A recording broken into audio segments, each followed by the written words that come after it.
좋은 아침입니다. 이사야서 묵상 오늘로서 마무리됩니다. 이사야서 마지막 부분 살피도록 하겠습니다. 이사야서 66장 18절에서 24절 말씀입니다. 18절 내가 그들의 행위와 사상을 아노라. 때가 되면 문 나라와 언어가 다른 민족들을 모으리니 그들이 와서 나의 영광을 볼 것이며 19절 내가 그들 가운데서 징조를 세워서 그들 가운데서 도피한 자를 여러 나라 곧 다시스와 뿔과 활을 당기는 룩과 및 두발과 야윈과 또 나의 명성을 들어보지도 못하고 나의 영광을 보지도 못한 먼 섬들로 보내리니 그들이 나의 영광을 문 나라에 전파하리라. 자, 하나님께서는요, 문나라 백성 방언 그 종족들의 모든 행위를 아시고 모든 사상을 아시는 분이십니다. 그렇기 때문에 그분은 때가 되면 반드시 공의로 심판하실 것이고요. 또 이 심판은 그의 공의에 의해서 진행되어지기 때문에 그 자체가 영광이 될 것입니다. 그래서 모든 민족은 그 공의로 심판하시는 하나님의 영광을 보게 될 것인데요. 그러나 이 심판으로부터 벗어나 구원에 이를 사람도 있다고 마지막까지 이야기하고 있습니다. 이 일을 위해서 하나님께서 이들에게는 먼저 징조를 세우실 것이다 이렇게 이야기하고 있습니다. 내가 그들 가운데 징조를 세워서 그들 가운데서 도피한 자를 이렇게 심판받을 수밖에 없습니다. 그들의 모든 행위, 그들의 모든 사상으로 인해서 심판받을 수밖에 없지만 이 심판으로부터 벗어날 자들이 있을 것인데요. 이들은 하나님께서 주신 징조를 가지고 있는 자들입니다. 여기서 이야기하는 징조란 사실은 구원의 보정인 성령을 이야기합니다. 성령께서 임하셔서요, 특별히 가난한 자, 겸손한 자들에게 성령께서 임하시게 될 것에 대한 이야기입니다. 그리고 이렇게 성령 받은 자들은요, 여기 성경에 보니까 여러 지명들이 낯선 지명들이 나옵니다. 다시스, 뿔, 룻, 두발, 야완, 하나님의 명성을 듣지도 못했고 보지도 못한 이 나라들로 성령 받은 이 사람들은 파송되어질 것이고요. 그들에게 하나님의 영광을 전파하는 일을 하게 될 것이다 이렇게 이야기하고 있습니다. 이것은 사실 이제 마지막 때에 있을 성령 받은 증인들에 의해서 만국의 복음이 전파되어지게 될 것에 대한 예언이라고 할 수 있습니다. 하나님의 나라는 임할 것이고요. 하나님의 공의의 심판은 이루어질 것인데요. 언제 그 일이 오는지에 대해서 모든 족속에게 이 복음이 전파되리니 그제야 끝이 오리라. 성경은 그렇게 이야기하고 있습니다. 이 말은 마지막 때에 주의 이 영광을 보지도 못하고 듣지도 못한, 주의 명성을 듣지도 못한 문나라에 성령 받은 증인들이 나아가 복음을 전할 것에 대한 예언이기도 합니다. 20절부터 보겠습니다. 나 여호와가 말하노라.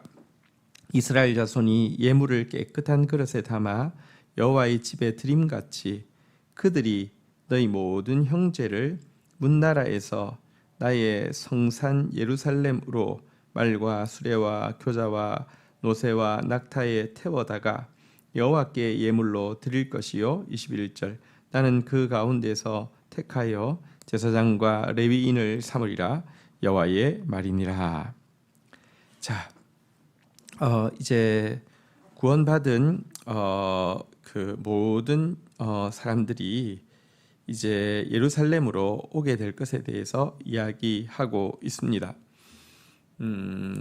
이 성령 받은 증인들이 나아가서 구원의 역사를 이루고요. 이렇게 구원받은 사람들이 하나님 앞으로 돌아오게 될 것에 대한 내용입니다.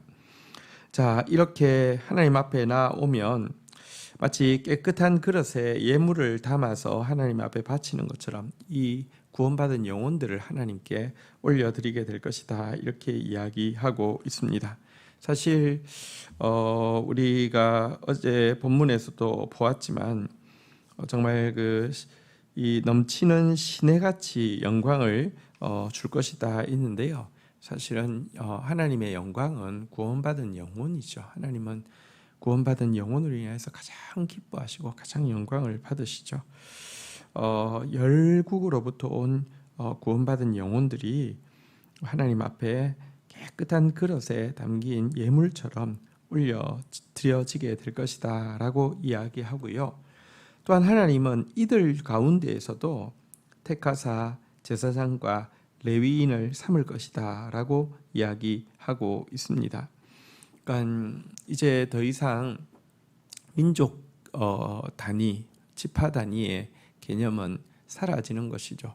이스라엘 민족에게만 제사장 레위인이 있고 그 중에서도 레위 지파에만 제사장 레위인이 나오던 그런 것이 아니라 하나님을 예배하는 일을 위하여서 온 세계에서 구원받은 수많은 사람들 가운데서 하나님을 예배하는 레위인 또 제사장들 세우실 것이다.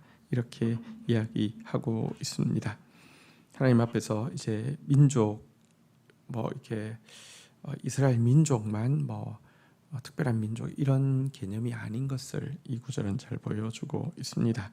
22절 보겠습니다. 내가 지을 새 하늘과 새 땅이 내 앞에 항상 있는 것 같이 너희 자손과 너희 이름이 항상 있으리라 여호와의 말이니라.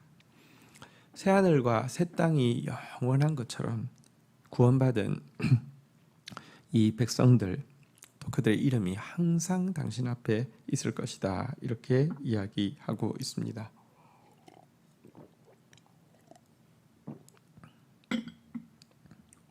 유대인과 이방인 가운데 구원받은 모든 참된 예배자들이 영원토록 하나님 앞에서 하나님을 예배하는 이 특권을 빼앗기지 않을 것이다. 이런 내용이 되겠습니다. 23절 여호와가 말하노라 매월 초하루와 매 안식일에 모든 혈육이 내 앞에 나와 예배하리라. 24절 그들이 나가서 내게 패역한 자들의 시체를 볼 것이라. 그 벌레가 죽지 아니하며 그 불이 꺼지지 아니하여 모든 혈육에게 가증함이 되리라. 자, 이제 이사야서의 마지막 한 장면을 우리가 보았습니다. 자, 이 새하늘과 새 땅에서 우리가 무엇 하느냐? 매월 초하루와 안식일마다 하나님 앞에 나와서 하나님을 예배하는 일을 하게 될 것이다. 이렇게 알려주고 있습니다. 여러분, 사실 이 예배는요 우리에게 주어진 최고의 축복이고 특권이지요. 우리가 하나님을 예배할 수 있다는 것, 이거 사실은 최고의 또 행복이고 최고의 감격이 아닐 수 없습니다. 천국에서는 하나님 나라에서는요 우리가 하나님을 예배하는 것, 이것이 우리의 삶의 가장 큰 이제 부분을 차지하고 가장 큰 축복임을 이렇게 고백하고 또 누리는 곳이 될 것입니다. 천국은 일하는 곳입니다. 천국은 그냥 게으르게 하품하면서 하프 이렇게 켜는 곳이 아닙니다. 근데 천국에서는 우리에게 주신 이제 회복되어진 우리 죄성은 사라져 버렸고요. 우리 원학 주신 영화와 존귀는 온전히 회복되었고요. 이것 가지고 아름답게 하나님의 영광을 위하여서 일하게 될 것입니다. 세상에서는 자기의 야망을 위하여서 일하거나 자기의 목구멍을 위해서 일하는 것이었다고 하면 그것도 죄로 오염되어지고 여러 가지 제약 가운데 일했다고 하면 그곳에서는 죄는 오염은 다 사라진 상태에서 이제 그 원래의 영광과 존귀는 다 회복된 상태에서 오직 하나님의 영광을 위해서 하는 창의적인 일들이 넘쳐나게 될 것인데요. 그런데 가장 중요한 하나님의 일이 무엇이냐? 하나님을 믿는 것, 하나님을 아는 것이 하나님의 일이지요. 하나님을 믿고 하나님을 아는 것, 안다는 것은 지식적으로 아는 것이 아니라 정말 교제하는 것이죠. 사실 이것에 대한 표출이 예배이죠. 그래서 사실 하나님의 일의 핵심은 하나님을 깊이 알아가는 것입니다. 하나님과 깊이 교제하는 것입니다. 이 행복, 그날에는요, 지금은 물론 옛날 이야기입니다. 그 과거 이 성경이 쓰여지던 시대의 거울은 그렇게 표면 처리가 똑바로 된 것은 아니기 때문에 정확하게 자기 모습을 보여주질 않습니다. 지금은 거울로 보는 것 같이 희미하지만 그때는 얼굴과 얼굴을 맞대어 볼 것이고, 하나님이 나를 아시듯이 우리도 하나님을 알게 되는 이 특권, 이것이 천국에서 우리가 누릴 예배의 특권이고 예배의 행복이죠. 한편에서는 이렇게 영원히 하나님을 예배하는 이 행복을 누리게 될 것이지만, 이사야서 66장 마지막 절에서는 반대편의 모습을 보여주고 있습니다. 패역한 자들, 교만한 자들이죠. 하나님을 향하여서 교만한 자는 하나님이 구원할 방법이 없습니다. 이들의 은 벌레가 죽지 않고 불이 꺼지지 않는 곳에서 영원한 형벌을 받게 될 것이다 라고 이야기하고 있습니다. 갈라지는 것입니다. 여러분, 이스라엘이 홍해를 건넜을 때 반대쪽의 편에는요, 진멸당한 애굽 군대의 시체가 놓여 있었습니다. 마찬가지로 여러분, 하나님 나라가 완성되어지는 그날은 정확하게 보상하시고 보복하셔서 그 격차가 얼마나 큰지 보게 하실 것입니다. 영생은 하나님을 아는 것이라 그랬잖아요. 영생은 곧 하나님을 아는 것이다 그랬는데, 영원한 세계에서 우리가 무엇 하느냐? 여러분, 하나님을 알고 교제하는 일을 하게 될 것이고요. 영벌은 영원토록, 여러분 영원토록 한번 생각해 보십시오. 하나님을 알지 못하고 하나님을 사랑하지 못하고, 여러분 그나마 이 세상에는 어떤 어느 정도의 막는 것이 있어서, 이 막는 것이란 양심도 될 수 있고요, 세상의 법도 될 수 있고요, 일반 은총적으로 우리에게 주어진 지식도 될 수 있고, 이런 것들이 막는 것이 있어서 악을 행해도 어느 정도 어떤 범위 안에서 악을 행하는데요. 지옥은 이제 막는 것은 다 사라졌습니다. 그리고 하나님의 구원의 가능성과 구원의 빛도 완전히 사라졌습니다. 이곳에서 정말 모두가 자기만을 위해서 교만하게, 여러분 패역하게 산다고 하며, 그곳에서 사는 삶 자체가 여러분 영원한 형벌이 아니겠습니까? 얼마나 두렵겠습니까? 그런 곳에서 모두가 서로가 서로를 속이고 서로가 서로에게 교만하고 서로가 서로를 향해서 폭력적이 되어지는, 그리고 빛은 전혀 없고 그들을 제어시켜 줄 수 있는 마음의 브레이크나 사회의 브레이크가 전혀 없는 곳에서 살아간다는 거, 정말 상상도 할 수 없는 끔찍한 일이 아닐 수 없습니다. 이사야서의 마지막 구절이 천국과 지옥으로 끝나고 있다는 점은 우리가 유의할 필요가 있습니다. 이 영광스러운 예언을 했던 이사야는 결국 톱에 켜여서 순교를 당했습니다. 그러면서도 그가 어떻게 믿음을 지킬 수 있었겠습니까? 그에게는 이 영원한 나누임, 영원한 보상, 하나님과 막힘없이 교제하는 것, 영원한 형벌, 하나님 없이 영원토록 그 미움과 거짓과 그 강포 가운데, 교만 가운데 살아가는 이 새 세계를 보았기 때문에 그는 끝까지 이 믿음의 길을 지킬 수 있었던 것입니다. 우리 앞에 이 갈림길이 놓여 있습니다. 정말 영광스러운 그날을 바라보는 자, 또 그날을 위하여서 성령 받은 증인으로서 복음을 살아내고 복음을 보여주는 자로 마지막 사명 감당하는 저희들 되어지기를 축복합니다. 주신 말씀 붙잡고 기도하며 나가도록 하겠습니다. 하나님 감사합니다.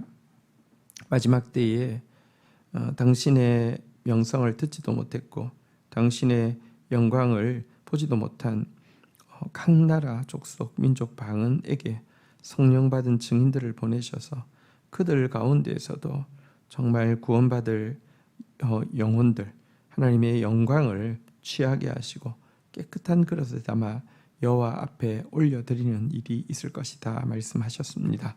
말과 수레와 교자와 노새와 낙타에 태워 하나님 앞으로 동서남북에서 영혼들이 나오게 될 것에 대해서 말씀하셨습니다. 내게로 돌아오리라 말씀하여 주신 주님, 이와 같은 마지막 때에 구원의 역사를 위하여서 저희들이 성령 받은 증인으로 사용되어질 수 있도록 주여 도와주시옵소서. 하나님 나라가 이루어지는 그날 우리에게는 영원한 보상이 주어지며 우리는 영원토록 하나님을 알고 교제하는 행복을 누리게 될 것입니다. 이 영광을 사모하며 오늘도 주님 더 알아가며 주님을 더 즐거워하는 하루 되어지게 하여 주옵소서. 그러나 반대편에서는 두렵고 무서운 심판 가운데, 영원한 어둠 가운데, 영원한 미움 가운데, 영원한 교만 가운데, 영원한 거짓 가운데 멸망해 갈 영혼들이 많을 것입니다. 하나님, 마지막까지 한 영혼도 잃어버리지 않기를 원하시는 주님의 마음 가지고 또 영혼 구원을 위하여서 애쓰는 저희 교회 되어질 수 있도록 은총을 베풀어 주시옵소서. 하나님 예배하는 특권을 이 땅에서부터 빼앗기지 않도록 붙들어 주옵소서. 예수님의 이름으로 기도 올립니다. 아멘.